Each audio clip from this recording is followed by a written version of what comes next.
bayrağımız, kayıtacak bir gün yine her bir karış toprağımız.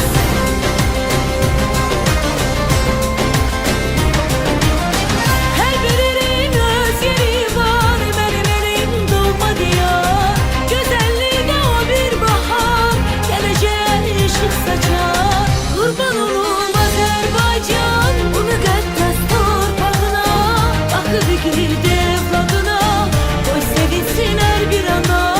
Kurban olum Azerbaycan, bu müqəddəs torpağına. Bakıb igid evladına, qoy sevinsin hər bir ana.